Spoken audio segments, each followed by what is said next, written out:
सूर्य एक हरे भरे जंगल पर चमक रहा है, जहां रामू, एक दुबला पतला लकड़हारा, अपनी कुल्हाड़ी से काम कर रहा है।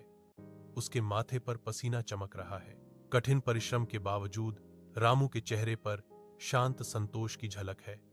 उसकी कुल्हाड़ी लयबद्ध सटीकता से लकड़ी में धंस रही है। अचानक उसकी पुरानी लोहे की कुल्हाड़ी उसके हाथ से फिसल जाती है और नदी की तेज अथाह धाराओं में गायब हो जाती है।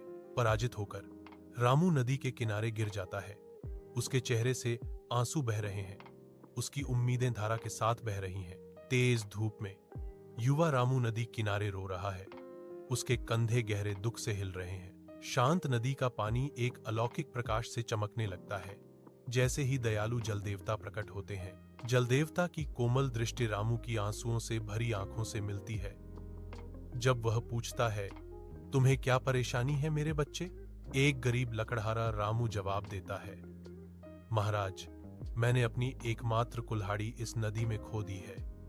इसके बिना मैं अपने परिवार के लिए आजीविका नहीं कमा सकता। जल देवता नदी से निकलते हैं। रामू की पुरानी घिसी हुई लोहे की कुल्हाड़ी पकड़े हुए पानी पर सूरज की किरणें नाच रही हैं। रामू की आंखें पहचान से चमक उठी। वह खुशी से उछल पड़ा और बोला, हाँ, यह मेरी कुल्हाड़ी है।